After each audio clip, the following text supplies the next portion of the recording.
Buzz is proudly sponsored by Cayman Insurance Center, specializing in property, life, and other lines of insurance products and services. And Kirk Market. Experience a world of choice. And by JGP Janitorial. Lose the mop, they'll clean the slop. JGP Janitorial, 548-1221. And now, Radio Cayman presents The Business Buzz, an insightful and fresh take on a variety of issues that impact the local business environment. This is where we address the business topics that matter. Radio Cayman's Business Buzz. Here's your host, Kathy Miller. Good morning, Cayman. Welcome to the Business Buzz. I'm your host, Kathy Miller. It's a beautiful day out there, Tuesday, January 14th. I'm excited to say that in studio I have one of my favorite civil servants. And you know, I might be a little bit biased, but that's okay. So I'm welcoming Danny Coleman, Director of Hazard Management, Cayman Islands. Good morning, Danny. Very good morning to you, Kathy. Thank you. That's a massive compliment. I thought you were going to talk about Roger here, but thank you. You are also one of my favourite civil servants. Thank you. I appreciate that. I've just met Roger. So, okay, well, fair enough. He's one of my favourite three. You might climb up there now, Roger. So if you're part of Danny's favourite three. Healthy competition. So also in studio, we do have Roger Carter, Lieutenant Colonel. He's the commanding officer of the Cayman Islands Regiment. Good morning to you, ma'am. Good morning. How are you doing today? I'm fine, thank you. Thank you for having me here. Oh, no problem. It's great to have you here because we're talking about something that I didn't know was going on, and I find it kind of exciting. Doing a little bit of research, we're talking about Exercise Event Horizon 2025. It's a multinational training exercise organized by the Jamaica Defense Force and the Maritime, Air, and Cyber Command Unit of the JDF in collaboration with the United Nations Office on Drugs and Crimes. So this sounds a little serious. We're trying to test everything that could actually happen to the Cayman Islands, so nothing here is hypothetical. We've got some really exciting activities this week. We did kick off last Wednesday. So we have a humanitarian assistance and disaster relief side of things. And that, again, is the scenario around that is a 7.1 earthquake. But we're also testing other things. So as you mentioned, you had the drugs and crime. We had an exercise yesterday with JDF, the Jamaican Defense Force, and our Cayman Islands Coast Guard about a drug issue at sea, and basically the Cayman Islands Coast Guard working with JDF to try and ensure that was not that didn't come to our shores. Before we get into all that, exciting. Yeah, it is. It's a lot. Just give us a bit of a background to Exercise Event Horizon 2025, the purpose of it, and the countries around the region that are involved. Well, again, I think it's really important. It's an exercise that happens annually. It's a relatively new exercise. So this, as I said, it was JDF, Jamaican Defence Force, again with the UN, and the Canadian government have sponsored this year. Oh. We have been working with our various regional stakeholders for basically the entire year, 8 months at least, on this exercise to make sure that it was fit for purpose and, again, tested what we wanted to test. Obviously, we have the regional response coming in, but we also need to make sure it's beneficial to Cayman because logistically wise, it's quite a lot of work to do. And, the local stakeholders here in Cayman, Regiment, ourselves, Coast Guard, police and so forth, Port Authority, Border Control, have all been part of this exercise over the last, or planning phases over the last few months. So they're the sort of the local stakeholders. We basically have, again, sorry, I mentioned fire service as well. They have been a big part of this. But again, it's to try and test what our capabilities are here. So regional, but again, this is the first time Cayman's been really intensely involved. We were involved briefly last year, but again, this year is more like we're hosting this year. So we are a key stakeholder at the table from the planning phase throughout. And just looking at regional cooperation, how does it look like when Cayman needs help? We saw earlier on last year, we worked, bring it forward before that. In 2017, obviously, we did a lot of work after Irma and Maria in BVI, in Turks and Caicos and Anguilla, and that saw, police forces going over there from Cayman. Also, we had medical teams going over there. We had hazard management staff going over there. So there's a lot of that sort of collaboration of Cayman helping overseas territories. We also saw it again with X-Ray 1 in Dorian in Bahamas, and we saw it last year in St. Vincent the Grenadines, Grenada and Jamaica, after I think it was Hurricane Beryl. So there's a lot of Cayman working and helping neighbours in the overseas territories and the wider Caribbean as SEDIMA members, and SEDIMA stands for the Caribbean Disaster Emergency Management Agency. So we are members of that. But this time it's them helping us, which again is a real life scenario. We are a very small island, and yes, we are well prepared, and I think we're in a good place as far as emergencies go. But at the same time, if you have a 7.1 earthquake, which is what our scenario is for the humanitarian aid side of things, if you had a 7.1 earthquake here in Cayman, close to Cayman shores, much closer than it was, for example, in 2020, chances are we'd need a lot of regional and international assistance. So we're testing what that mechanism looks like. Assistance coming in the form of ships, in the form of aircrafts, in the form of relief supplies, in the form of personnel. We want to make sure that's a very smooth transition, how do we get them to come into our National Emergency Operations Centre, for example? We want to make sure that's very, very smooth, and that takes a lot of, ironing out the kinks, and we'd much rather do that in blue skies than obviously in the middle of an emergency. Right. Test it out first and see how we do with it. So we can say one of the primary objectives really is how Cayman responds to disasters and how we are working with our regional neighbors in assisting us if we need that help. Yes. Any other kind of key objectives or goals that we're trying to achieve with Exercise Event Horizon 2025? Well, this may sound, it shouldn't sound strange, but one of the most important things that we're doing is just meeting our partners face to face. And it's that face to face interaction that sometimes makes things work much better than they otherwise would. So we're not downplaying the networking that's happening here at the critical points of the people who do the work. So that is a major part of the exercise, just meeting our partners on the other side. I think that's a great point, Roger. I mean, over the last few years when we've had visiting delegations coming in, be it from Ministry of Defence, for example, and other key players, we've been, like, for example, in Grace, we had various stakeholders from the Ministry of Defence, and those people still connect with us. Every time there's a hurricane or anything out there, any emergency to Cayman, they're still the first people to call me up and say, are you guys okay? Do you need any assistance? Now, of course, if international assistance was required, it would go much higher up the chain than us. But at the same time, it's just so nice to know that you've got that support and that, moral support on the side. And again, they can really help just with that, just say, you guys have got this. And that really does go a long way. But as Roger says, is when you're actually in the thick of things, the last thing you want to be doing is meeting people for the first time. That's true. Understand each other's roles and personalities a little better. Yeah, you're exhausted. You've not slept. You've had a big emergency. Chances are your island's pretty much destroyed or damaged or whatever. Your home's this and that, and you haven't slept for a very, very long time. And you need to see a familiar face. When in that National Emergency Operations Centre, and people come in, and it is a very, dynamic but quite exhausting environment after a very long emergency. When you see a familiar face coming through the door, it's like Christmas. It really is a fantastic thing to see. So we can never downplay the importance of that. Right. Which countries or organizations across the Caribbean have come to Cayman for this training? So for the HADR part of the exercise, we have Jamaica, we have the Bahamas, and we have our friends in Turks and Caicos. Okay. So in the SAR side, I think there's some Haitian ship riders. I know the Jamaicans are also involved in that. So I think that's who we have on our side, Danny. Yeah, that's right. Just for the public, HADR, we love acronyms here in government.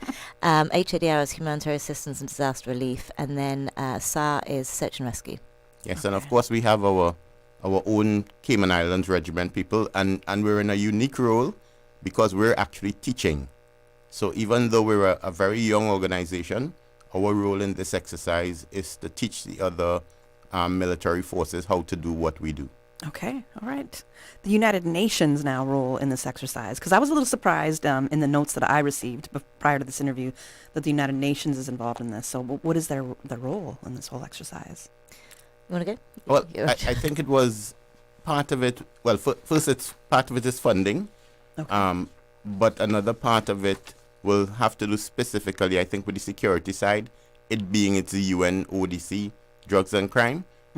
So I think they would have given some advice. They helped with the planning. They helped set up some of the meetings that we would have had over the course of the last 8 months. Okay. Did you want to add on to that? No, I think he's got it in nail on the head. The United Nations again obviously have helped with financial support and planning, as does the Canadian government. But again, their side of things is very much on the drug interception that I briefly mentioned earlier, but I will get onto that later. We're going to get onto that, yes, next. So we'll go on to that right now, actually. So there is a number of exercises being coordinated across the region, right? And there's a few of them that are kind of disaster scenarios in Cayman and response scenarios. Can you tell us about the training exercises that are happening in Cayman? I think one has already happened. Yeah, so yesterday we had the drug interception Okay. by JDF, the Jamaican Defence Force, and the Cayman Islands Coast Guard. That was about 30 persons were involved in that. 3 vessels from Cayman and then 1 vessel from Jamaica. And again, that's teams working together to intercept a drug boat that had actually gone between Jamaica and Cayman. So testing the real life scenarios, and none of the things again we're doing this week are hypothetical. 1 drug and crime intervention. Today at 9 a.m. this morning we're kicking off with a search and rescue at sea again. That's a twin otter plane going down between Little Cayman and Grand Cayman. And again doing the triage. What does that look like when the plane goes down? You know, how do they rescue the persons involved? And then how do we triage when we get here from a medical standpoint? Who needs the most assistance? So that's today. And then again on Friday we have the full humanitarian aid and disaster response exercise, which again, Regiment are key leaders on that. But just to say, even during this, as Roger mentioned, we've got Regiment training personnel from all these Turks and Caicos, Bahamas and Jamaica whilst they're here. So there's a lot of simultaneous activities going on, and that's why like logistics and coordination is such a key part of this exercise. And again, we're learning a lot even from the behind the scenes side of things, let alone the actual response side of things. So it's been really interesting so far. And as I say, the Bahamians arrived on Saturday, Jamaicans arrived on or the Turks and Caicos arrived on Friday rather, and then Jamaican arrived on Saturday. So we've already had a couple of days of training. We also had the official opening on Sunday with the National Hazard Management Executive, and again that's the Governor. Unfortunately the Premier was away at the time, but the Governor, Deputy Governor, Cabinet Secretary and so forth, MP Miss Heather Bodden, and various other dignitaries to be part of that. And again that was very much welcoming our guests to our shores and sort of giving an outline about what the week has in mind. But again, there's a lot of simultaneous things going on at once. Okay, so you said something that was kind of exciting. The search and rescue. It's all very exciting, It really is all very exciting, but the search and rescue that's happening today, so you have to give this in a little bit greater detail, because I'm like, okay, when you say a plane is going down, a twin otter plane is going to be going down between Little Cayman and Grand Cayman, paint the scenario for us. Because one, I'm sorry for not knowing, but I didn't know if we have kind of the landing gear for water. I have no idea on our plane. So what does this whole scenario look like? Paint us the picture. So we call it an unscheduled water landing. That's a euphemism. PC term for a Yes. plane crash. Yes. That's a very PC. What a euphemism right there. Okay. Yes, it is. I keep forgetting it. I'm like, no, I think I'm going to have to stick to a plane crash. Right. Unscheduled water Yes. landing. But the pilots and the flight attendants and very trained to do those kind of things. So I mean, we've all flown and we all know we have to hear the briefing. So we'll do what we have to do, but then people will end up in the water, and those people need to be rescued. So They're really going to go in the water? We got pilots and so no. flight attendant? Okay. So we're going to be simulating people in the water by putting out some life vests. Okay, gotcha. So then between Coast Guard, between the Jamaicans and our RSIP's helicopter, they're going to go find the people and then rescue them and bring them to shore. They've asked for one of the field ambulances from the regiment to come out and meet them and do a bit of triage and a bit of first aid and take them off to the hospital. So is there a plane actually going to be landing on the water? No. Okay, all right. So none of this is okay. No, this is All right. simulated. So again, we're not, as Roger mentioned, we're just putting life jackets in the water, but the thing is they have to find the life jackets with GPS coordinates and all that kind of stuff. So that's not pre-planned. They get those instructions, they find the life jackets, and then of course X-Ray 1 are there for aerial assistance as well. Oh, wow. That's so interesting to me. We got to go to our first commercial break, but when we come back, we're going to hear more. The Cayman Islands boasts of a long, colorful, and rich history. In tribute to our roots, Radio Cayman, the voice of the Cayman Islands, is pleased to bring you the Historical Vignette Series. Brought to you by Rotary Central. For more than 110 years, Rotary members have used their passion, energy, and intelligence to take action on sustainable projects. The Cayman Islands, He hath founded it upon the seas. In August of 1838, Andrew Malcolm of the Michael Charity of London opened the first school in Bordentown. The school opened with 23 students and fees of 6 pence or 10 pence per week depending on age. However, Mr. Malcolm quickly realized most families could not afford the fees, and he abolished them, which prompted higher enrollments, and within 6 months, the numbers had grown to nearly 100 students with equal parts white and non-white. Although a tremendous success, Mr. Malcolm was met with hostilities and opposition by former slave owners because of his refusal to segregate the students by race. Information from this historical vignette was sourced from Founded Upon the Seas, A History of the Cayman Islands and Their People by Michael Creighton and the New History Committee. Since 1993, Rotary Central has worked diligently each year to provide quality bus shelters to our community. A traveling convenience to our school children, the elderly, young people going to work, guest workers, and visitors using the public bus. We, Rotary Central, help you, our advertisers, make it happen. Your marketing dollar travels a far way. Positioning your message, your product, your services, your presence in over 83 bus shelters. Every dollar you spend, every advert you place helps to build another bus shelter, providing modest comfort for Cayman travelers. Reserve space now on the only billboard medium in the Cayman Islands. Email rotaryshelters@gmail.com. rotaryshelters@gmail.com. The Bus Shelters, a partner in community convenience. Another inspiration program by Rotary Central Cayman Islands.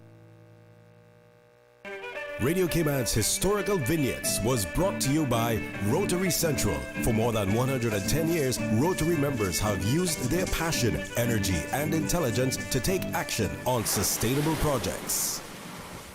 When it comes to weekly meal prep, I trust Kirk Market to provide the best value for quality proteins. The butchers at Kirk Market are super helpful. They always slice my steaks perfectly. Kirk Market has everything I need for healthy and flavorful protein-packed meals. From lean cuts of CAB choice beef, tender CAB prime beef, the juiciest pork, and all-natural hormone-free poultry, to their seafood section with everything from fresh local snapper to omega-3 rich salmon. I choose Kirk Market for the highest quality proteins to support my healthy lifestyle. Kirk Market. Eat well, live well, and discover a world of choice. I'm Michael Webster. And I'm Denise Brown of Cayman Insurance Center. Family is not the most important thing, it's everything. We have worked with the community and their families on protecting themselves for the future. Whether it's providing top-rated life insurance or protecting your family's household investment. From our family to yours, we understand and we care. I'm Denise Brown. Call me at 814-7229. And I'm Michael Webster at 925-5433. We are Cayman Insurance Center, specializing in property, life, and other lines of insurance products and services at an affordable rate. We are Michael and Denise at Cayman Insurance Center. Call today. Tune in every Monday through Friday at 12 p.m. for Radio Cayman's Midday Newscast. Radio Cayman, the people's station, your trusted official source for the latest news. The 12 p.m. news is proudly brought to you by Health City Cayman Islands. World-class healthcare within your reach.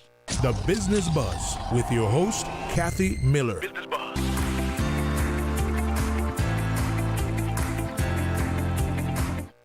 Good morning. Welcome back to the Business Buzz. I'm your host, Kathy Miller. In studio with me, I have Danny Coleman, Director of Hazard Management, Cayman Islands, and Roger Carter, Lieutenant Colonel with the Commanding Officer of the Regiment. So good morning. Welcome back. We were just talking about the simulated plane crash that is happening as part of Exercise Event Horizon 2025, this simulated plane crash. Because I was thinking we're actually going to put a plane in the water. I'm not sure the corporate company, the airlines, would be quite so forthcoming with their, right? With their plane. Not very keen, or having their own pilots and flight attendants on part of this exercise. Some very brave participants if they're willing to test it out. But that shows how little I know in these kind of scenarios. So good question. So it's just so interesting to me. So that's happening today at some point, right? Yeah, that starts at 9 o'clock this morning, and that'll be pretty much all day today. So just to sort of get a bit of context, again, you know, that scenario was originally proposed as a boat crash, and it was the Cayman Islands Coast Guard that suggested, actually, let's change it into a twin otter because we want to make sure it's realistic to Cayman. So yes, it's a hypothetical country we're using, but of course Cayman is the country for this scenario, and you know, that is a possible incident. But again, no hypotheticals here. It's really important that we're testing what we need to test. Whilst we do an airport tabletop as well as a full-scale exercise every 2 years, so we alternate. One's a tabletop. What do you mean by tabletop? So tabletop is basically you have various injects. So you'll have like there are 20 people on the plane, and the plane's on fire, and so we work in a room around a table. So how do we resolve it with the different agencies? Okay. So it's a very much a setting around hypothetical. Well, sorry, it's much more working out through our brains, whereas a full-scale exercise is really boots on the ground, working to actually solve the issue. So when they do the full-scale airport exercise, we have triage, we have moulage, as in people with makeup on, playing victims, and you have the first responders actually going to the field and taking the first responders out, so taking the, I guess the victims out, and then triaging them in the hospital. So it's much more hands-on that. But you generally wouldn't do a full-scale exercise without doing the tabletop first anyway. So it's just a second stage. I've heard about this happening in Cayman in the past, and I've always wondered, well, how come nobody's reached out to me? I want to be one of the actors. Well, we can. It's run by it's run by the airport authority, but we're very happy. We loved having good victims on the field there, because it's quite a big. Usually the Red Cross play that role, but again, very happy to extend that bit. Yeah, it's interesting. Yeah, it is. It's so with this one again, we've made it into something that actually does concern us. The idea of a twin otter going down between the islands, and the resources, and how do we deploy resources from either Grand or Little or Cayman Brac. And obviously with Little Cayman, we have the clinic, but we don't have massive medical resources in Little Cayman. So what would that look like? So this is a really good, interesting exercise to see how do we really look at the scenario, and how do we make sure that we're responding really effectively, multi-agency. So with this simulated plane crash, are the disaster response people going to be receiving, I guess, the coordinates of where the plane supposedly went down, and then what happens next? So what happens next is that the RCIP's helicopter would take off, go take a look, see if they can find the casualties, aka live vests floating in the water. They'll call in Coast Guard, they'll give them the location, because of course when you have people going into the water, there's some drift that will happen. They may go down at one point, but they'll move from there. And then Coast Guard will go out and actually rescue them from the water and bring them to shore, where they will be met by the medical services. Okay. And that just goes to show again what a valuable resource the X-Ray 1 helicopter is, because that is a real life scenario. Things do drift very quickly. So when you have an idea, for example, we've had reports in the past about oil spills from planes, so from various different American flights and so forth, saying, I think there's an oil spill in the water, and that's called in to 911 from basically, I guess, the air ops through the actual plane company. But of course, we often send out X-Ray 1 to have a visual, and we can also send out MRCU plane as well, the fixed wing plane, because what often sargassum can look like an oil spill, and it's also the light on the water. So the eyes from the sky and visual photography and video is such a brilliant asset to the Cayman Islands. And of course that goes for crime as well. Obviously they're there to monitor that, and any incoming vessels that shouldn't be coming to the Cayman Islands are being checked in, checked out, and obviously responded to if by chance it's a drug vessel or whatever. But it's a brilliant asset to Cayman. Again, we've got 2 X-Ray 1 helicopters, which again, it's brilliant for Cayman Islands to have that kind of asset. It is. I used to think we were pretty vulnerable. So to we have certain assets, yeah. have certain assets like this, it's tremendous to how we can respond to disasters or incoming threats. It's brilliant when we're looking around about, again, one of the points of this exercise is networking, but it's also looking at our shared resources. Yeah. So obviously Bahamas has come in with a 17 container base camp. And again, that has everything from medical to sleeping units and so forth. They're containers, which is great. But I've been asked several times, do you think we need containers? Do you think we need a base camp? I said, well, no, we've got other assets that we can bring to the table. So we have X-Ray 1, again, which we've used for Dorian and several other missions to Turks and Caicos to help with other issues. We have the Emergency Field Hospital, again, that we had in COVID, and we won an award for that for the Project Management UK. So it's a really great resource that. We've got trained personnel that can deploy overseas. And as we see last year, we deployed a lot of disaster relief, so in the form of generators, in the form of tarpaulins and sanitation kits and cleaning kits. That's a brilliant asset for us in Cayman, but we don't necessarily have to have the same resources as others. If we can pool resources across the region, then we're doing the right thing. Absolutely. Now, you mentioned that it was somebody from, I think, the Cayman Islands Coast Guard that suggested we should do a simulated plane crash instead of a boat crash. But for a lot of us and probably our listeners, I think boat crashes are a very likely scenario for the Cayman Islands as well.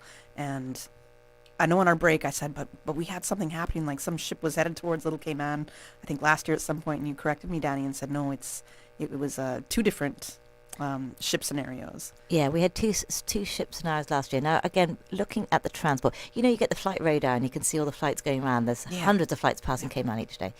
Well, you can do the same thing tracking vessels. And of course, we had two issues last year. One was a vessel coming towards Little Cayman, big tanker. And again, it veered off at the last minute, but there was a lot of work that went in during the night. Now, again, that's not necessarily that public. When we're doing that kind of activation, yes, we're talking to the people on the ground and making sure that they are ready, but it's not the kind of thing that we'd be, on the radio for the next day. I think we mentioned it, but it was one of those things that, okay, how do we debrief? How do we make sure this doesn't happen again? But we had to get vessels out to help veer the ship off because the ship itself had lost its engine. But again, there's a lot of things that go into that because the ship owners may not accept help for certain things, and it sounds a bit bizarre, but again, they've got other priorities. So we worked with Coast Guard, with RSIPs, with Regiment, with numerous stakeholders throughout that incident.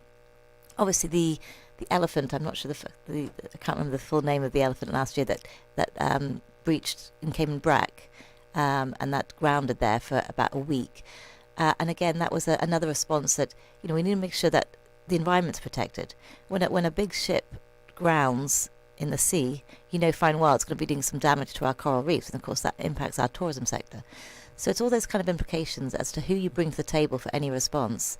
But likely is, obviously, you'll have the first responders, but you'll also have the environment. You'll also have environmental health, perhaps. You have a lot of different stakeholders who would be activated in those kind of scenarios. And that's the beauty of our system, because we have a very dynamic National Emergency Operations Centre, and you can do a full activation or you do a partial activation depending on the need. Right. Roger, did you want to add in on that at all? No, I think I'll leave that alone. I normally like to leave sailors and their business to them. You're more on the ground. Yes, so we have our part to play. We've been very active in terms of training the incoming forces in humanitarian assistance and disaster relief, which we did over the last 2 days. Mm-hmm. So that's more like response to hurricanes. Mm-hmm. Today and tomorrow, we'll be training in what we call urban search and rescue, right, which is more like a response to an earthquake. It's not something that militaries normally do, but because of the role of the regiment here, we're very closely aligned with fire service. So we do a lot of the kind of training that they do. We don't out fires, but we do train to rescue people from buildings. Right. So we'll be teaching that over the next 2 days, and followed by an exercise on Friday, and all the exercise where we'll be actually testing all the things that we taught. Can you tell us some of the training scenarios that you've been going through in the past couple of days on the ground? Yes, so over the course of the last 2 days, as I said, we did humanitarian assistance and disaster response. It's the kind of things that you'll normally see, like people out there with chainsaws. So we were teaching them how to use chainsaws to clear roads. We were teaching them how to cross water. So you have a flooding scenario, you have to be able to get across. You may not have equipment, but there are things that you can put together to make a makeshift boat, so to speak, to cross water to go rescue somebody. Things like what we call cribbing and shoring. So sometimes you have to stabilize, let's say, a building in order to be able to go inside to rescue somebody. And there's a way that you do that to make sure that the people, that your own rescuers are safe. So we've been teaching those kinds of skills. Over the next 2 days, we'll be working with things like breaking and breaching, which is how do you break into a building, using those heavy concrete saws that the fire service will use. How do you pull out a car out of a ditch without a winch, for instance. Building pulley systems to be able to do that. Building pulley systems to be able to lift heavy objects that might have fallen on someone. So those kinds of things, some of the things that you'll see in fire and rescue, those are the kind of things that we've been teaching over the last 2 days, and we'll be teaching for the next 2 days as well. And as Roger says, these are all modules that will help with the exercise on Friday. So it's really good breaking them down. Let's make sure that everyone's on the same page, knows how to do these various skill sets. And then on the Friday, we test it as part of the exercise. You're right. We got to go to the 8 a.m. news right now. But when we come back from the news, we're going to hear a lot more about this. I'm very interested in what Roger was just saying, because I feel like these are skills that a lot of us should know, even if it's just kind of surface level skills. I don't have the discipline to join the regiment, Roger. I'm sorry. Join the regiment. Not going to happen with me. Not in this time of my life. But we'll hear more about this after the 8 a.m. news. Thank you, Kathy. And studio time now by Foster's is 8 o'clock.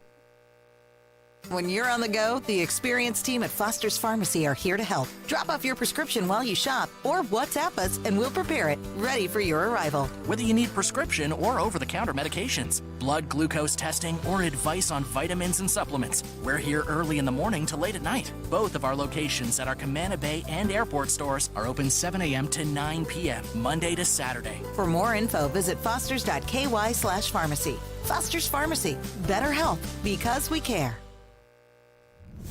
The voice of the Cayman Islands. 89.9 FM in Grand Cayman and 93.9 FM in Cayman Brac and Little Cayman. Silver wings shining in the sunlight. Radio Cayman. The 8 a.m. news is brought to you by ValueMed Pharmacy. Save time and order your prescription refills online at value-medpharmacy.com. VALU-medpharmacy.com. For today's biggest news. Radio Cayman, the voice of the Cayman Islands. I'm April Cummings with your latest news. A man who paid another $3,000 for a work permit application is now facing a charge of overstaying. Radio Cayman's Jevi Ebanks has the details. Jermaine Carney is charged with overstaying. He claimed that he paid $3,000 to someone to apply for a work permit on his behalf, but the man disappeared with the money and his passport. Carney turned himself into the Customs and Border Control last year and was subsequently arrested for overstaying, noting that his current work permit had expired. He remains in custody at HMP Northwood till his next court appearance on the 21st of January, when the judge is expecting to see a history of legal work in the Cayman Islands. Jevi Ebanks, Radio Cayman News. A series of planning approvals and an ultimatum for the Central Planning Authority members who prefer to attend remotely. Radio Cayman's Carsley Fuller reports. A couple applications to modify planning permission were approved during the CPA's final meeting in 2024. Lookout Holdings got its request for the deletion of a condition which required the lots to be filled for its subdivision. This is a property north of Promenade Road in Boddentown. Cayman Enterprise City's long-awaited application to modify planning permission for its planned area development off Fairbanks Road in Georgetown was also approved. There was a green light for a contested covered bar, dining area, service hut seawall, and new uncovered timber deck application on West Bay Road that is currently zoned hotel tourism. Planning permission was also given to CK Island Vision's application for 17 townhomes, a pool, cabana, and a sign located off Birch Tree Hill Road. One application that didn't get off the ground was for a new ramp and staircase at the Fish Market and Seafarers Way, which dates back to August 2023. The CPA adjourned that application until, quote, the government land acquisition process is completed. That move was announced in December in Parliament. Finally, before the CPA meeting wrapped for the year, the chair advised that moving forward in 2025, all members, with the exception of one, would be asked to join meetings in person or else tender their apologies. So that's a no for Zoom. Reporting for Radio Cayman News, I'm Carsley Fuller. When the curtain rises for the first event of the 2025 Cayman Arts Festival on the 6th of February, it will mark the beginning of the most diverse festival in the organization's 21-year history. Although the festival usually concentrates on European classical music, this year's events will expand to include a variety of genres or origins. Cayman Arts Festival's Glenn Ananga. Our surveys have shown that even though our audiences love the classical music events we present, they also would like to hear other genres of music. The festival runs from February 6th through the 15th and features local and international powerhouses. There will be an African concert, a string quartet, the Cayman Youth Choir with visiting New York City cabaret players, the Cayman Arts Foundation Youth Camerata Concert, a gospel event at First Baptist, and Benil Miller and his reggae orchestra will close down the festival. You can find more information at CaymanArtsFestival.com. That is your latest local news. I'm April Cummings. Now to the BBC for stories making headlines around the world. BBC News with Roisin Hasty. Negotiations on a deal for a ceasefire and release of hostages in Gaza have resumed in Qatar in what's being described as the final round of talks. Qatar's foreign ministry spokesman said drafts of an agreement have been handed to both sides. The US Special Counsel Jack Smith has released a report saying Donald Trump would have been convicted of election interference in the 2020 presidential poll if he'd not been re-elected in November. In response, Mr. Trump described Mr. Smith as deranged. Reports from Sudan say more than 100 people were killed on Monday in random shelling in Omdurman, a city near the capital Khartoum. Sudan's army recently gained ground in the area. Several Russian regions have been attacked overnight by Ukrainian drones. Video footage online indicates an oil depot in Saratov and gas storage facilities in Kazan were set ablaze. The Australian carrier Qantas says flights between Sydney and Johannesburg are being delayed due to rockets returning to Earth from space. Qantas blamed the disruption on last-minute re-entry changes to descending SpaceX craft.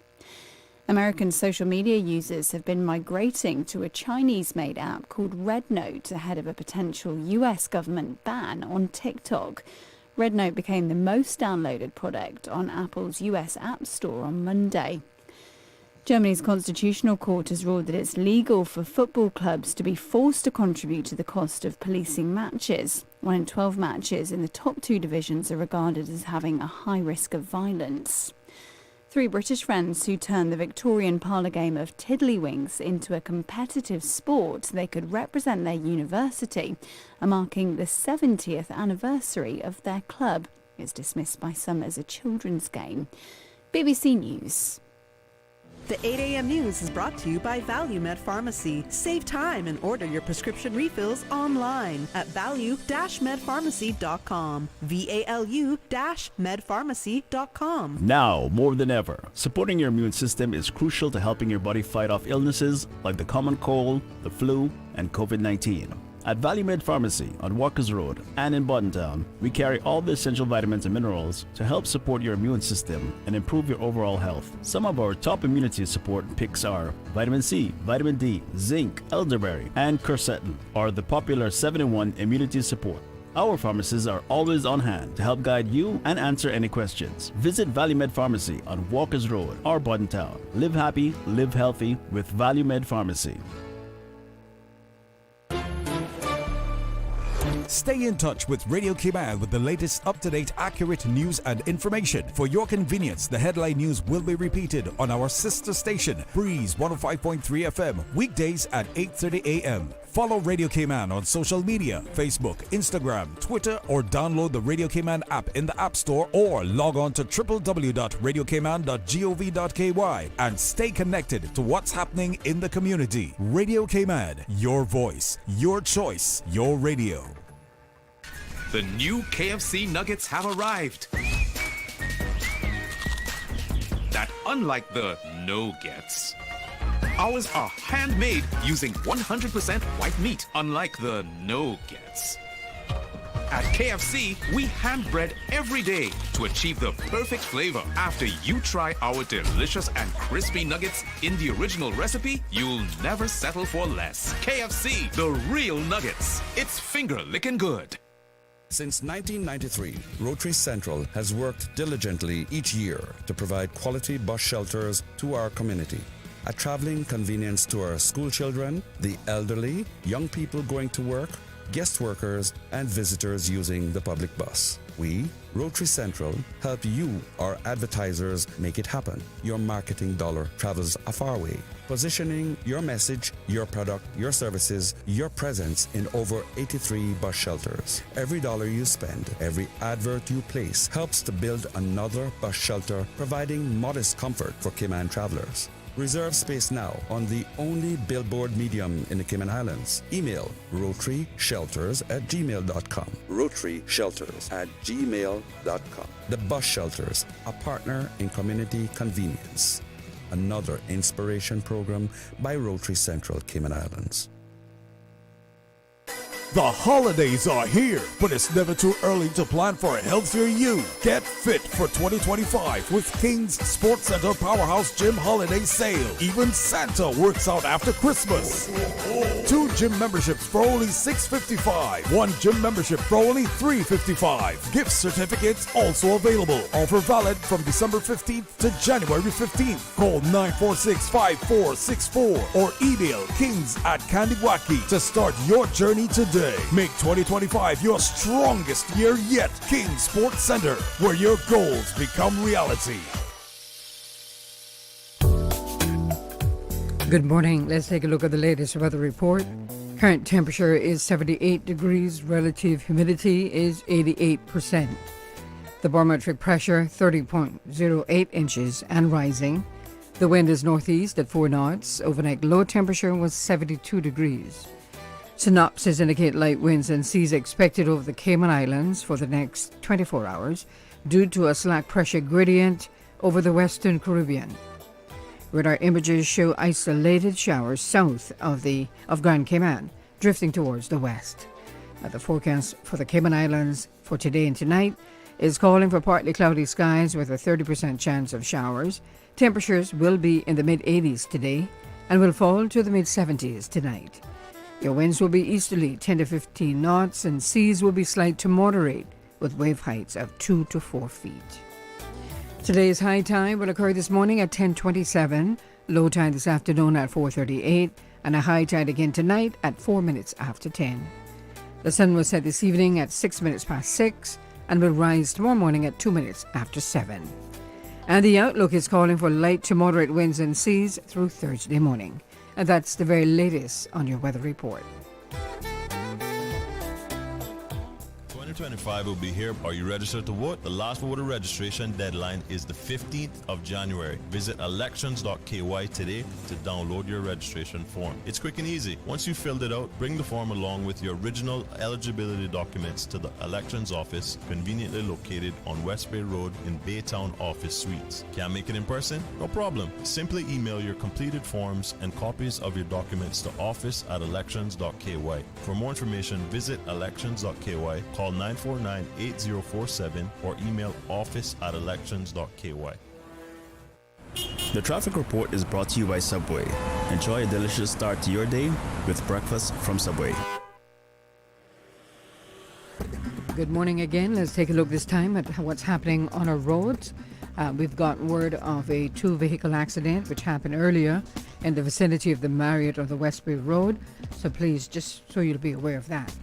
Let's take a look at what's happening elsewhere. Coming to Georgetown from the east, traffic on Shamrock Road is moving on moderately, as well as coming off of Rex Crichton Boulevard.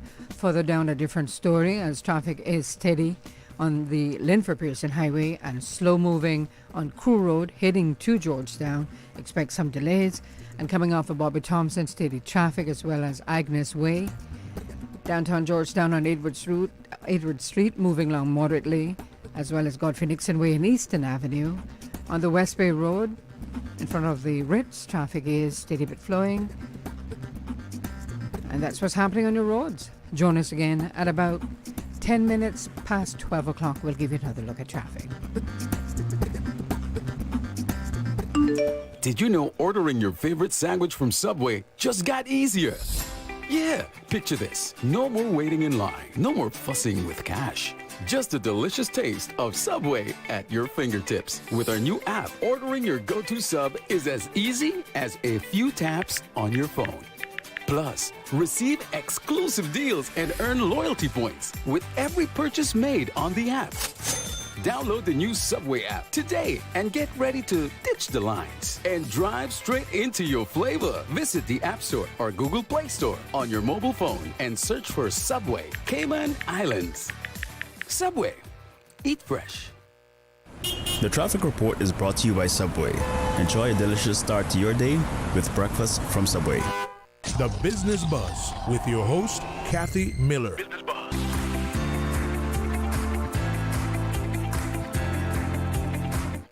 Welcome back to the Business Buzz. I'm your host, Kathy Miller. In studio this morning, I have Danny Coleman, Director of Hazard Management, Cayman Islands, and we have the Commanding Officer of the Regiment, Roger Carter, Lieutenant Colonel. We are talking about Exercise Event Horizon 2025, which is a multinational training exercise organized by the Jamaica Defense Force and the Maritime, Air, and Cyber Command Unit of the JDF in collaboration with the United Nations Office in Drugs and Crimes. So let's give you a little summary if you weren't there with us in the very beginning of the show when we talked about the background, what are some of the key objectives, the purpose of having this exercise, the countries that are involved that have come to Cayman to be part of this exercise. We spoke about, we very briefly touched on, there was like a drug vessel, a training exercise that took place yesterday. We spoke about the other training exercise, the search and rescue, which is a major one for Cayman. It's a simulated plane crash between Little Cayman and Grand Cayman. That's going to kick off at, I believe you said 9 a.m. this morning? Yep. And there's another exercise that is happening, so we're going to get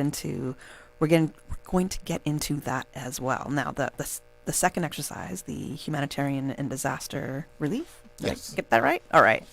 Tell us about that one. So we're doing the training for it. We've been doing it for 4 days, 2 days and into today and tomorrow.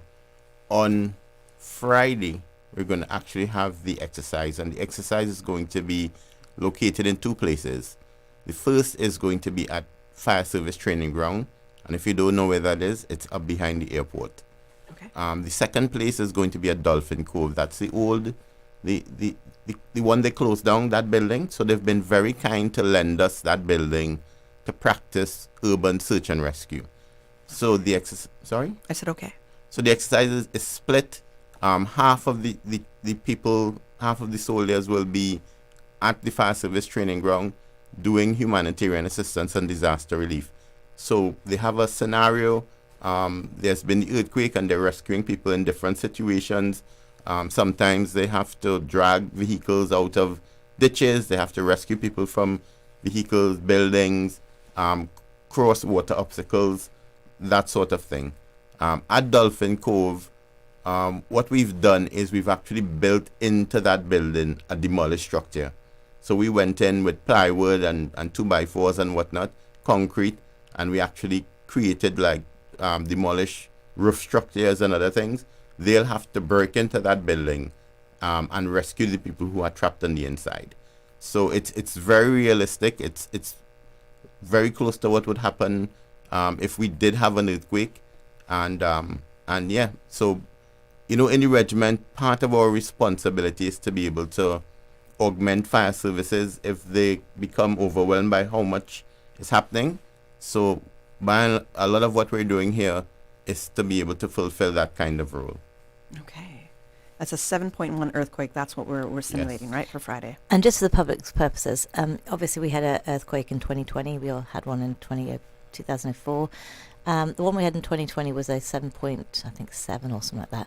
But now, obviously, we didn't see a massive impact from that because it was far enough away and deep enough that we didn't have the impact we would. If we had a 7.1 right on our doorstep, we'd have significant damage. Despite the building codes being brilliant, despite all the infrastructure we have, we'd still have significant damage and we would need surge capacity. And again, potential tsunami scare and so forth. So I think it's really important to bear that in mind. It's the one we had in 2020, the actual felt feeling of that was a 5.1. So if you have a 7.1 in this scenario, it's a significantly different magnitude and the impact of that is going to be significantly different. Yes, and the issue of aftershocks as well, when your buildings have already been weakened. Mm-hmm. As a matter of fact, our exercise on Friday is really simulating one of the aftershocks that happens while the foreign troops are already deployed here to Cayman Islands. I'm quite terrified of earthquakes coming from Canada on the west coast.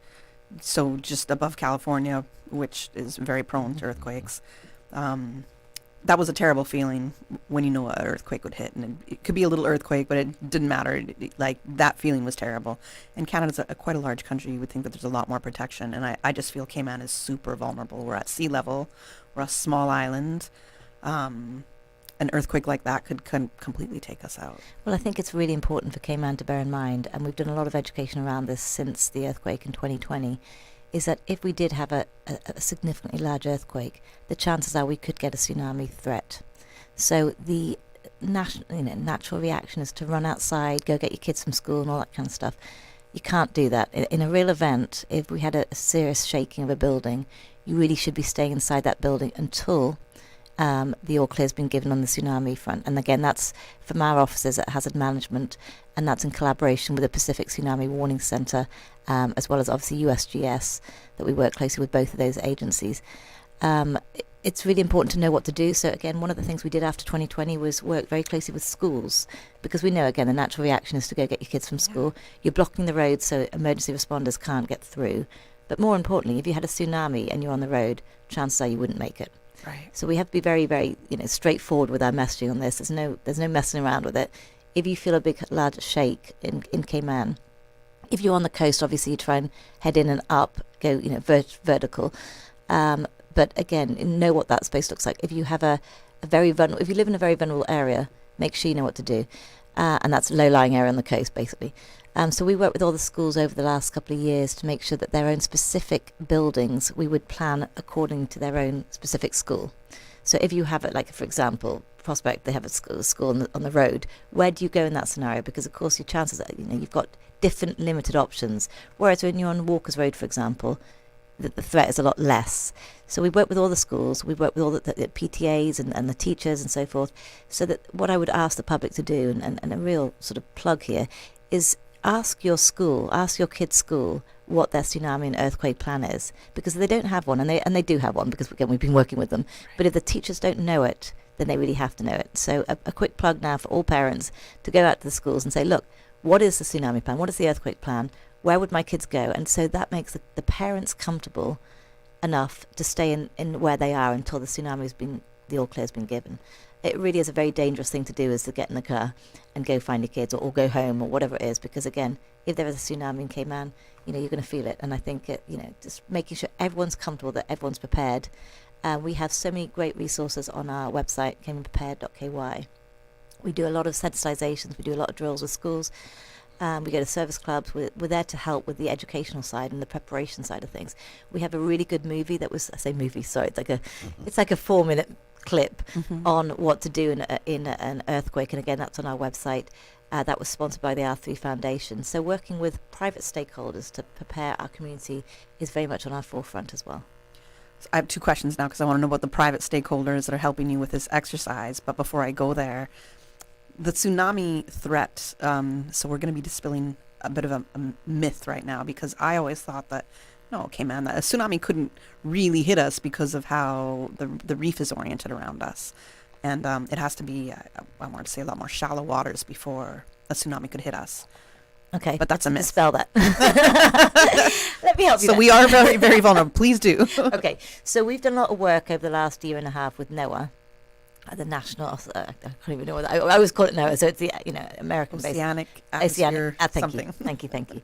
And again, mapping. So we've done a lot of LiDAR mapping over the years, Land and Survey, and the UK have helped us with all that. Met Office and bathymetry data we've been collecting to see what the risk is. Before then, we were kind of, again, a bit blind to it. It's like, great, we don't know what the risk is, so therefore let's just talk about how to respond, and if it ever happens, let's respond to it. So now we know what the risks are, and we know certain areas are more vulnerable than others. We are working, or we will be working with those communities in particular. But again, it's. I don't think the risk is as much as we thought it was at Hazard Management. We always had a bit of a debate internally as to, some thought it was more of a risk, others thought it was less of a risk, as you mentioned. Yeah. But again, it's still a risk. So I think one of the things we've seen over the years, who would have thought 4 years ago that a global pandemic could shut down the entire world, Right, yeah. I think we need to be really open-minded with any risk that's associated could happen. Terrorism, we look at Cayman, think, well, Cayman's it's a very safe place. Well, actually, we saw a bomb threat last week. So I think it's one of those things we've got to be very open to knowing how to respond. And again, the more education you have, if you're traveling, for example, if you happen to be somewhere else in the world and you have an earthquake, well, then you know what to do. Right. So it's knowing your risk, always knowing what your risks are. If you're on a plane, if you're on a ship, whatever it is, if you're in a house fire, that could happen anywhere in the world. So arming yourself with that education and that information could save you anywhere in the world, be it in Cayman or on your travels, or if you ever move country, or whatever that looks like. Right. So going to the private stakeholders that are helping out with Exercise Event Horizon 2025. Can you tell us a little bit about who's involved? Well, before I get to that exactly, I'd just like to say a public thank you to the employers of our reservists in the regiment, because, they release their people, not only for this exercise, but whenever we have a disaster, the employers have to lose their people so that they can come out and help the public. So I just want to say a public thank you to all of them for what they do. We try our best in the regiment to be very transparent in terms of what their employees are doing, but at the same time, we're very grateful for what they do for us. Can I just add to that real quick as well, Rog? We also have the community emergency response teams, and that's the same kind of setup. They're not reservists, but they are trained individuals who we'll call upon in an emergency. So those volunteers who have to leave their offices or their businesses, again, a big thanks to the business owners, but also to the volunteers, because again, they're putting themselves in harm's way. They're responding to the, whatever the emergency is. And again, they're a massive asset to our national emergency structure, because without them, we don't have the resources we need. Right, a key part of the operation and pulling everything Same with off. Red Cross volunteers, all those volunteers, Rotary volunteers, Kiwanis Lions, they're all part of the structure under the NEOC. But without them, again, we'd have a lot less boots on the ground helping. So a big shout out to CERTS and to Regiment and to the people who employ them, because it is quite a sacrifice at times. So when I asked about private stakeholders, I mean, there we go. That involves them greatly. Very much so. I mean, people like Red Cross who've come out to assist. They will be with us over the next 2 days. They'll be coming out to the exercise. There are a lot of public stakeholders as well who you mightn't think about. This morning, for instance, I'm going to be having a meeting with the Department of Health and the Environment. Environmental health, yeah. And environmental health, because they have to make sure that we have sufficient garbage collection out at agricultural grounds, where we are to make sure that, people don't get sick. And I want to say a special thank you to the Agricultural Society, who have given us the use of agricultural grounds, which is just a brilliant site. For this kind of thing. It's made our work so much easier by having their facility to use as our forward operating base for the incoming contingent. So thank you. We're very grateful for being able to use that site. We do have a lot, as Roger mentioned, a lot of public sectors involved in this. So, for example, you have a lot of incoming flights with personnel on. So you have to have the border control team helping us with that. And again, and the VIPs, we do have some special dignitaries coming in. Again, protocol office has been part of that. So there's port authority for all the ships arriving, and the airport to make sure that smooth transition of flights coming in, both at the private terminal as well as the public terminal. There's so many different stakeholders from Cayman who are being exercised this week. I say exercised, involved in a process, but the arrival process is a real life, technically an exercise here, but it's the same kind of process we'd follow in a real event. We've also got observers at each training. So, for example, we've had the planning team out there. Some of the work the regiment are doing, damage assessments. So let's make sure the planning team, can see what's happening and be part of that. Obviously, in the NEOC themselves, they are the lead agency for damage assessments. But again, things change when you have incoming surge capacity. And whilst we all have our own systems lined up, things can change. As I say, the dynamics change a bit when you've got people to embed into your own structure. So how do we make that happen? How do we learn from this experience to ensure that we've got newcomers coming in to help us? How do we make sure it's a smooth transition? And again, because Cayman is the host nation here, in any emergency, whoever's the impacted nation are the ones who invite surge capacity in. So in this scenario, if there was a real earthquake, the executive would invite Jamaica Defence Force or regional help or international help. A country wouldn't arrive, like we've seen this week, without that invitation. It's really, really important that it has to come from the host country. And as such, when you're in the National Emergency Operations Centre, the Cayman structure are the ones who say, this is what we need from you. It's not the incoming countries saying, well, this is what we're going to do for you. It's very much led by Cayman, if it was a Cayman incident. And similarly, if we go responding to other overseas territories or other member states in the neighbours, we embed into their structures, we listen to them, they will task us with what they need from us, not the other way around. You can't just pop up on your own initiative. Certainly not. And we still see that around the world. I mean, in all fairness, we've seen it over the years. This is, disaster response is a real business nowadays, but you still do have what I call cowboys, quite frankly, and they are. It's like coming into a country like, yeah, we're coming to help. I'm like, hold on. You're not helping. You're actually a massive hindrance. And we also make sure everyone coming in is self-sufficient, because if a country comes in to help, and they don't have food, and they don't have water, and they don't have facilities, and they're relying on the national emergency structure to assist them with a bed at night, that's not helpful for us at all. No matter what your specialty is, you have to be self-sufficient. Oh, that's interesting. A lot of different facets involved in that, in having the neighbors help us out, and vice versa. It's amazing how many things have to happen. I discovered it in Dominica. I mean, things you would never think about. Like, what about medication that comes in? Is it expired? How close to expiry it is? Is it a controlled drug? What about the doctors who come in? Are they licensed to practice here? How do you manage those things? As a matter of fact, the chief medical officer has been very helpful in helping us to find a workaround for the doctors who will be coming in into Cayman as part of this exercise. And we've already learned in this exercise that it's a thing that we have to think about for the future, and to fix that particular part of the regulations. So, and also, if anyone here, any participant from any of the 3 participating countries in Cayman hurt themselves, how do we work with EMS and HSA and the medical structure here, and how do we make sure that the insurance is in place? And all of these conversations and certificates came in way before the arrival, because we're like, we can't be putting ourselves in that position. It's really important that we know that they aren't relying on us, and they can afford to pay whoever the individual is. Everyone coming in, every individual participant had to provide basic insurance details and coverage. Just a slightly different aside there. I mean, again, one of the things that hazard management's working on with various stakeholders is, including the British Embassy and including Thompson Shipping in the States, so this is an international project, is trying to ensure that we have containers, whenever a container arrives in a real event, that the stuff that's inside is what we need. We've seen around the world, I mean, every emergency, you'll find containers arriving with, as Roger mentioned, expired medication, or, left shoes and not the right. I mean, some crazy stuff arrives. The most famous one was wheelchairs.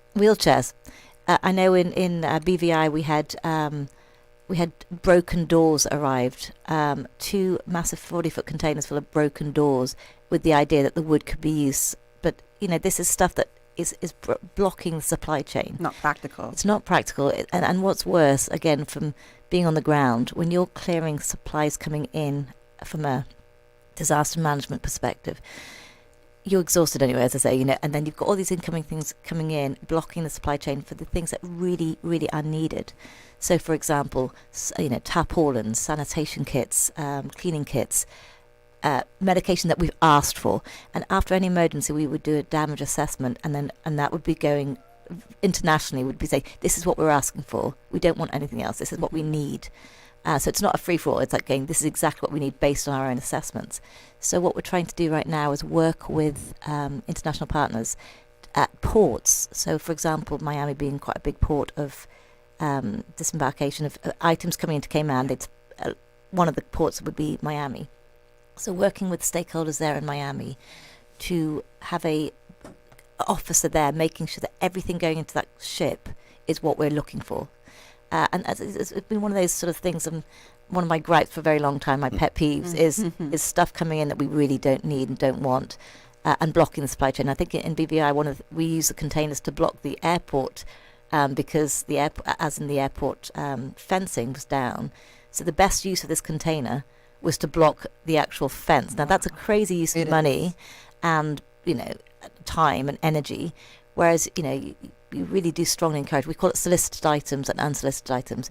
Always want to go for the solicited items, because unsolicited items, things that people don't want, the country doesn't want, are a massive barricade for response. And an extra expense right there. Massive extra expense. We have to go to our next commercial break, but when we come back, we're going to continue on that train of thought right there. I'm Michael Webster. And I'm Denise Brown of Cayman Insurance Center. Family is not the most important thing, it's everything. We have worked with the community and their families on protecting themselves for the future. Whether it's providing top-rated life insurance or protecting your family's household investment. From our family to yours, we understand and we care. I'm Denise Brown. Call me at 814-7229. And I'm Michael Webster at 925-5433. We are Cayman Insurance Center, specializing in property, life, and other lines of insurance products and services at an affordable rate. We are Michael and Denise at Cayman Insurance Center. Call today. When it comes to weekly meal prep, I trust Kirk Market to provide the best value for quality proteins. The butchers at Kirk Market are super helpful. They always slice my steaks perfectly. Kirk Market has everything I need for healthy and flavorful protein-packed meals. From lean cuts of CAB choice beef, tender CAB prime beef, the juiciest pork, and all-natural hormone-free poultry, to their seafood section with everything from fresh local snapper to omega-3 rich salmon. I choose Kirk Market for the highest quality proteins to support my healthy lifestyle. Kirk Market. Eat well, live well, and discover a world of choice. Be part of the 2025 Chamber Economic Forum on Friday, 17th of January at the Kimpton Seafire. Join world-renowned economists Marla Jacaran, government leaders, and business experts as we explore the future of Cayman's economy. From workforce innovation to tourism sustainability, this is where bold ideas turn into action. Celebrate progress and 60 years of the Chamber's leadership and service to our community. Sponsored by CUC, DART, Health City Cayman Islands, and the Ministry of Tourism and Ports. Register now at caymanchamber.ky. Don't miss it. The Business Buzz with your host, Kathy Miller.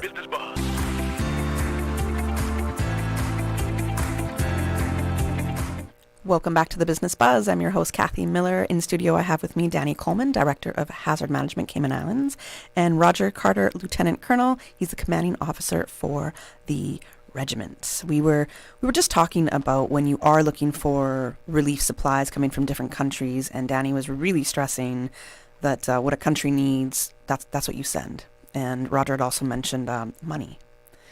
Sometimes the best thing you can send is money. I want to pivot a tiny little bit, because if I look at what is happening right now in Los Angeles, California, with the LA fires that are still burning, it's been an entire week now. And I just left LA 5 days before the fires had started. And the area that I was staying in particularly got evacuated. So it really hit me really, really hard. And as a Canadian, I was extremely proud to know that the Canadians did send, I don't know if it's part of their military, but it was these certain planes that are able to scoop up water from the ocean and just go directly into the hills there and dump that water out. We've seen the Mexican firefighters come out. We've seen from South Africa firefighters come out. And so I'm curious, because would the U.S. have to invite those countries? Because you said how Cayman would say, hey, if we need your help as a neighboring regional country, if we need Jamaica's help or Turk's help, we have to ask them to come here. They can't just pop up on their own and say, boom, we're here to help, right? That relationship between our neighboring countries, how important is it for us? And how does your communication work in that sense? Like, hey, we know we need your help, or something's going to come. Take Beryl, for example, that happened, Hurricane Beryl in the summertime. I think that was our first major one that freaked us all out. We thought that was going to hit us. That was supposed to be a Cat 5 hitting us, right? Thankfully it wasn't. So in that kind of prep leading up to it, that relationship with our neighboring countries, how soon do you reach out to them? What kind of help are you looking for? That relationship that happens now, as in blue skies, so that developing those relationships really does happen way before any emergency. The conversations, if obviously this is a sudden onset event, so it's unexpected. If it was a hurricane, for example, these conversations would be happening with our counterparts before the storm hits Cayman. Mm-hmm. So as I mentioned, when the Ministry of Defence, for example, I had several phone calls during each activation last year saying, Danny, is there anything you need? It's hazard management, government, okay, grand. Again, so it's very nice to know that they're there, but also, they're on the forefront of, if by chance we need a response, they're getting, ready behind the scenes. So I think that's a really, really important aspect of things. The only thing I would say, as in Cayman would always invite people, as in it would have to come from the invitation of the host country, except, of course, if you have a complete comms blackout. So if we had no comms at all and no one saw any sign of life or whatever, or any communication, the chances are people would deploy to Cayman beforehand, or any other place in the world. And of course, because we're an island, it's slightly more vulnerable. If you're part of the States, for example, LA, communications is a bit more easier when it comes down to these things. Whereas in a small island, trying to get that kind of intel, chances are we would have people responding beforehand. But it really is, that's a last resort. It's out of courtesy, you would never arrive in country without the invitation. I think that's so interesting. Did you want to add anything, Roger, or you just... Well, it's even more sensitive when you talk about militaries responding. Mm-hmm. In the military, we have a set of protocols that we use in terms of being able to go into someone else's, not even on their land space, even coming into our waters or overflying our territory. There are things that have to happen on the diplomatic front. So, yeah, we're really careful about how we move into other people's space. I want to remind our listeners that I forgot to say it way earlier, so I got to remind myself that if you do want to call in, if you do have any questions, the numbers to call are 1-800-534-8255, 949-6990, or 949-8037. You can WhatsApp call or WhatsApp text us at 925-3261. I'm sorry to just say that 20 minutes before the show ends, but if you do have any questions for Danny or Roger, you can give us a call, and we will take your calls and your questions. So when it comes to disaster response, what are the threats that Cayman is most vulnerable to? Obviously, hurricanes is our biggest threat. Supply chain issues like pandemics, for example. Aviation is a concern. We've been working very closely with the Risk Assessment Unit, obviously a new unit here in government, and our National Risk Register to see what it is. So you look at the probability, you also look at the impact, and as far as a matrix goes. Now, again, I think we're all quite used to seeing hurricane threats at this stage and knowing how to respond to them.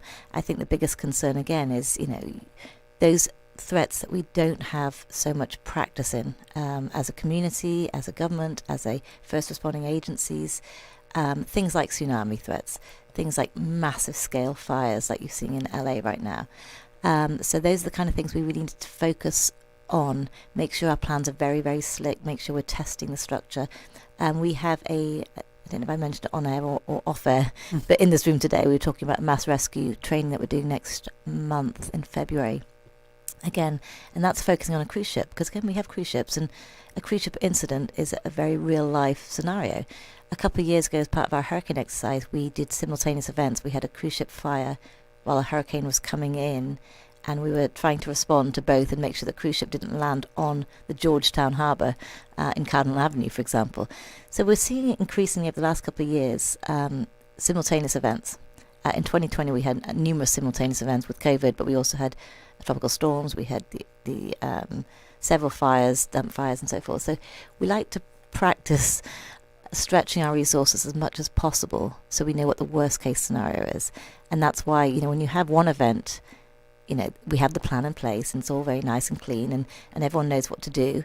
But if you have something else that actually kiboshes that and takes away half your resources, you have to think on your feet. And that's what we as disaster responders have to do. It's like we are, you train to be more resilient, and you train to make sure that you can think on your feet and think, okay, well, hold on, how do I redeploy troops from here, or, police or whatever it is as part of the national structure to different areas to assist. And that's why, again, going back to Regiment, the versatility of the Regiment and their training is really rather brilliant, because again, from a national emergency operations side of things, we can rely on Regiment to help with shelter openings, shelter management, sandbagging, logistics, debris clearance, damage assessments. There's so many different responsibilities that the Regiment now have taken on board to help surge capacity for the different responding agencies.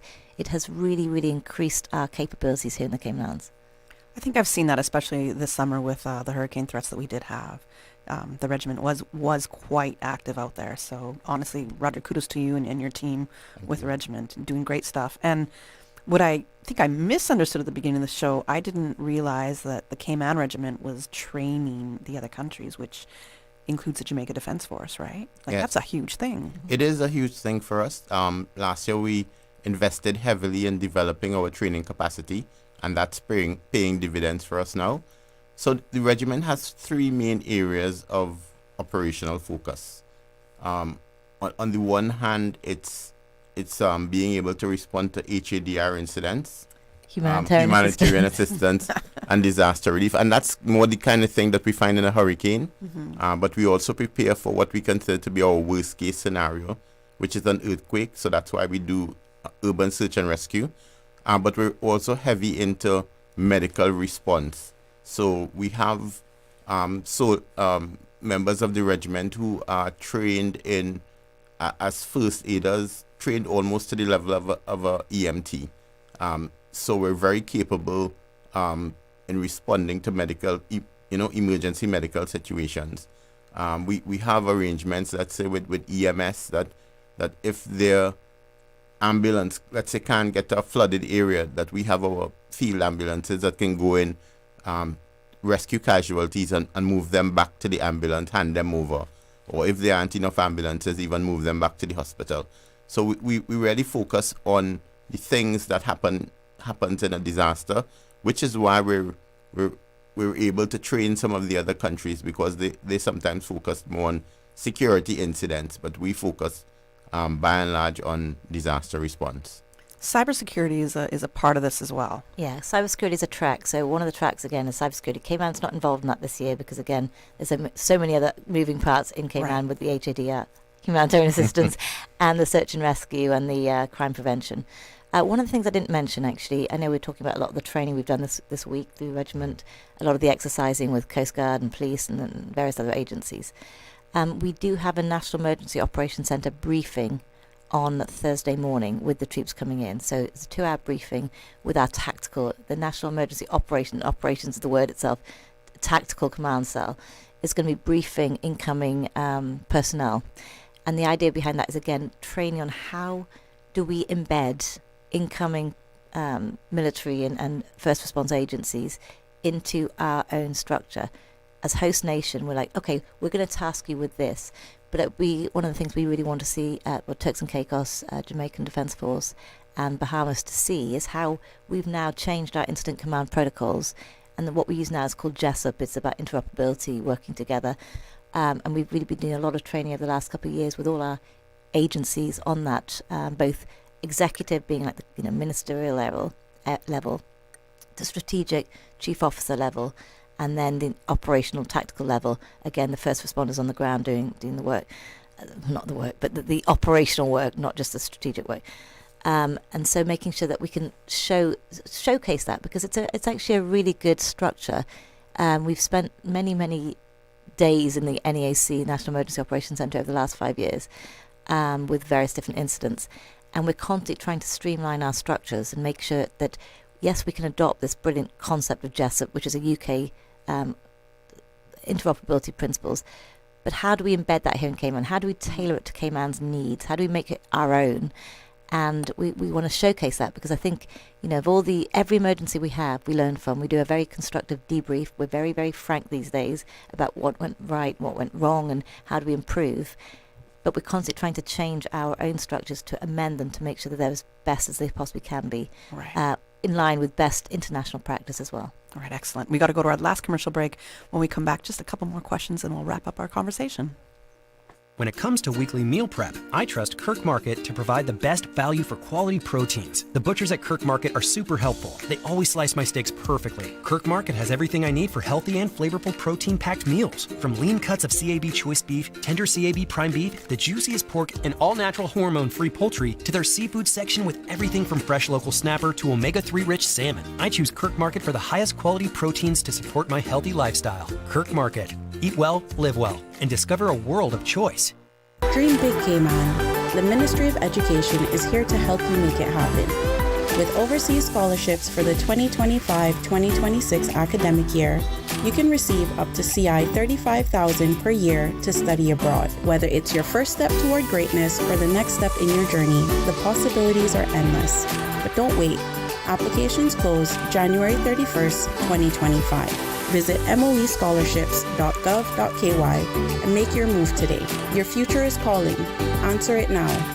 We give you honor and praise, adoration and glory. Radio Cayman.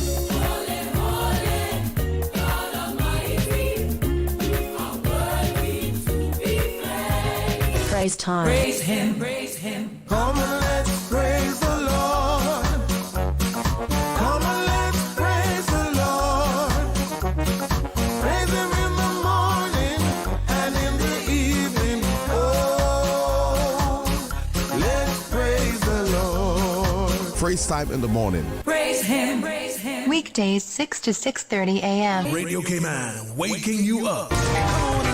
Rock my soul in the blues of my favorite. Rock my soul in the blues of my favorite. Praise time. I know he cares. He'll always be there. Oh, yeah. Praise him, praise him, praise him. Praise time. Set your clock for 6 a.m. or you will miss it. The Business Buzz with your host, Kathy Miller.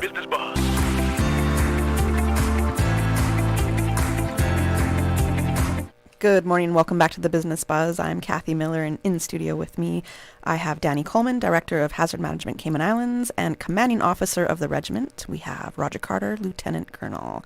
We're talking about Exercise Event Horizon 2025, and a whole lot of information has been shared with us this morning. You two have been great.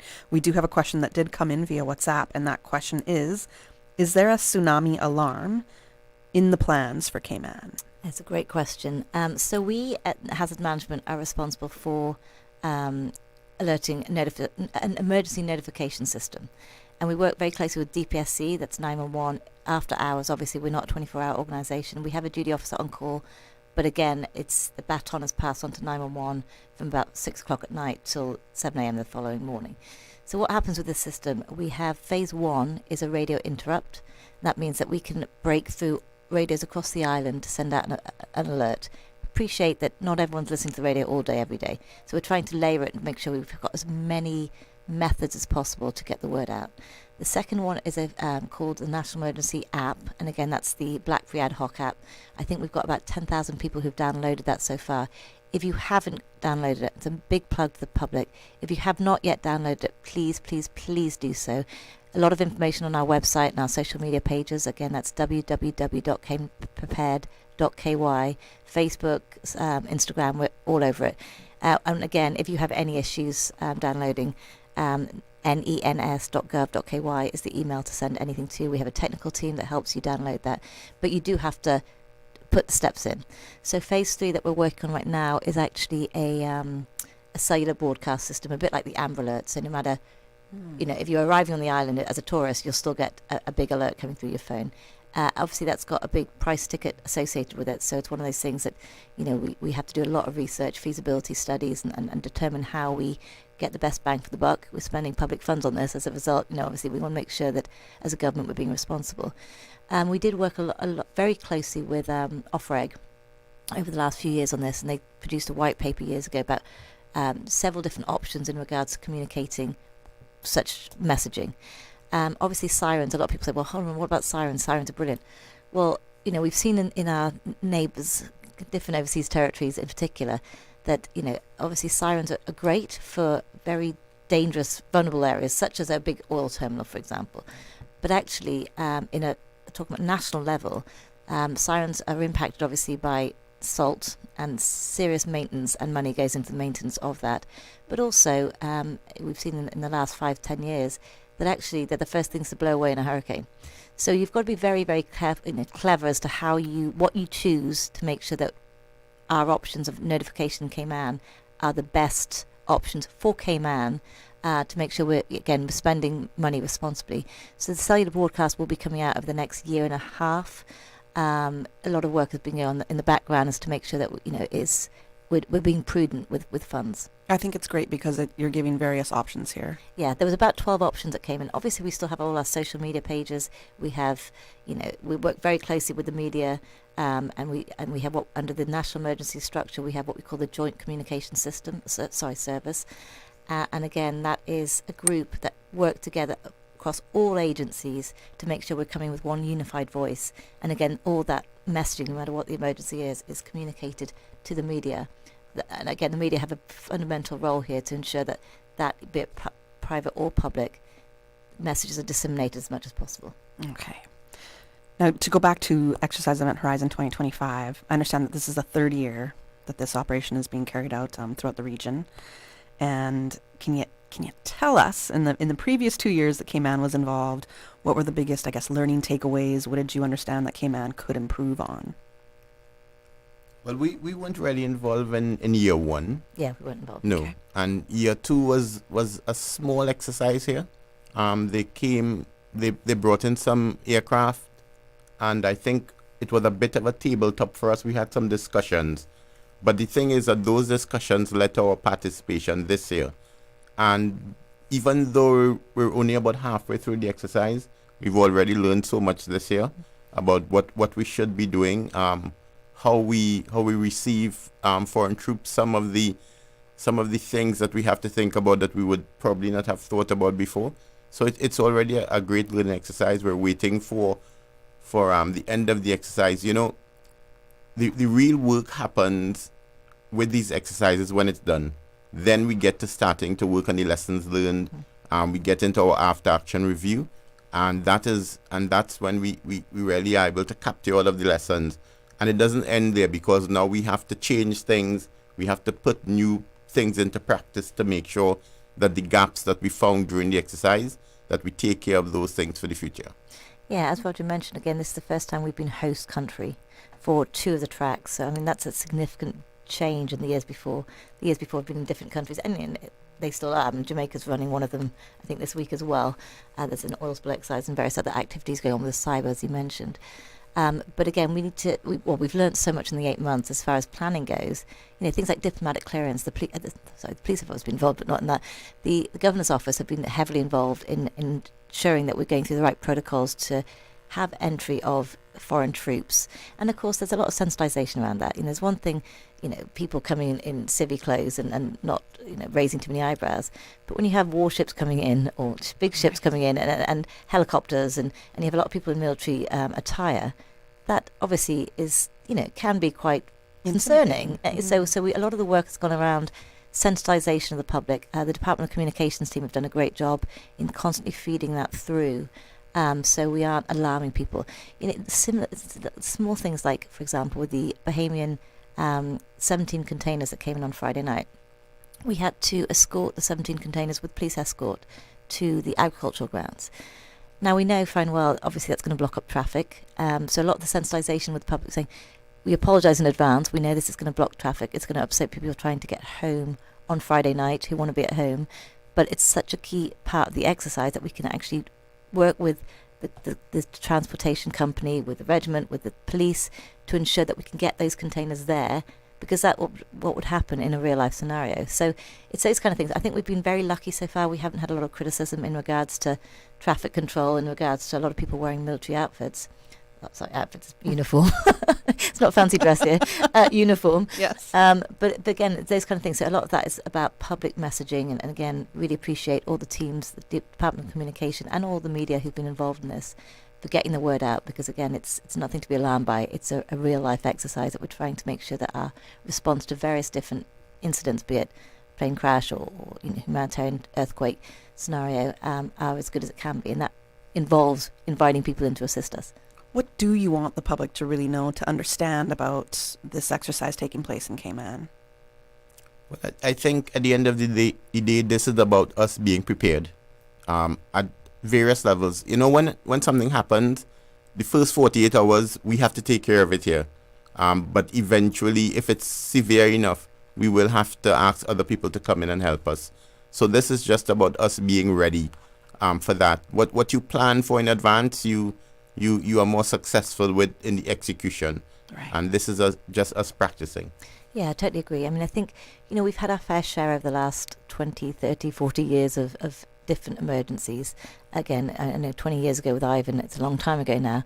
But I think we've got to realise that, yes, the response back then was good. Cayman restored itself pretty quickly, recovered from it. But you know, Cayman today is very, very different from what it was 20 years ago. We've got a significantly bigger population. We've got much more development. We've got much more assets. So there's lots of pros and cons there. We've got lots of different sides of things that would make an emergency response very different from what it was 20 years ago. So we have to constantly stay on top of that.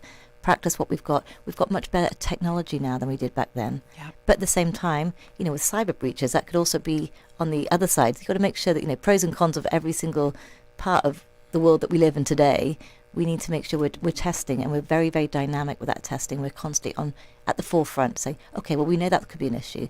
Let's try and deal with that before it becomes an issue, especially in blue skies exercising. Right, not just reactive, but ready. Can't be reactive. No, we have to. And again, back in 20 years ago, we didn't have a disaster office, hazard management, to look at all hazards. Obviously, it was run by the Hurricane Committee, who did a great job. But again, they had other jobs during, the regular jobs. So this, dare I say it, I think, having an office that's focused purely on preparedness of the island for every emergency, because we know in Cayman, it's any small emergency becomes big. If you're talking even like a bus crash, a school bus crash, or a boat crash, or whatever that is, it uses up the resources of the island very, very quickly. We've only got X amount of ambulance, we've only got X amount of hospitals, we've only got X amount of this. We've got to make sure we're all working together, and more so when we've got international and regional troops coming in and participants coming in to assist us in any response, because that, again, changes the dynamics constantly on a regular basis. I think you're doing an amazing job heading up hazard management. The communication has been tremendous, and that transparency with the public, with the country, it's so vital for us to understand what's going on, the whole purpose of hazard management, and how you really do help to protect and prepare Cayman for what could possibly be the worst that could happen to us. So thank you. I think one of the things that we've been very, very open with over the last few years is we are asking for feedback. We want feedback. I think, we've had feedback on our National Emergency Notification app. We want feedback. Anytime there's an emergency, we are striving to get better and better and better. Yeah. And I think that public feedback, we obviously do a debrief. We talked about we do a hot debrief straight after an event, and then we do a more constructive, focused debrief with all the stakeholders involved. But with that, again, we can get stakeholder involvement and feedback, but we do want the public feedback. So we'd always put like a little sign on our website, please contact hmci.gov.ky if you want to provide feedback on how we can better ourselves. And again, I get a lot of this, and I always record it because I'm thinking this is really important. We can't just have lessons learned on a report. We've got to act on those and make sure that we're constantly striving to be as best as we can be. Wonderful way to end the show. Great note to end on. Thank you both for joining me this morning on the Business Buzz, and to all our listeners, remember, if you're seeing the military-looking personnel out there, we're not preparing for a war, but we are just preparing. We're preparing Cayman for what could be the worst that could happen to us with the vulnerabilities that we are exposed to in the country. So thank you for joining us. Check out caymanprepared.ky for any kind of information you need on how to stay prepared and ready should we have to go through any sort of a natural disaster or an event. Thanks for joining us. We'll go to the 9 a.m. headline news. The Business Buzz is proudly sponsored by Cayman Insurance Center, specializing in property, life, and other lines of insurance products and services. And Kirk Market. Experience a world of choice. And by JGP Janitorial. Lose the mop, they'll clean the slop. JGP Janitorial, 548-1221. Since 1976. Covering Grand Cayman, no Cayman, Cayman right. One small step for man, one giant leap for mankind. Radio Cayman.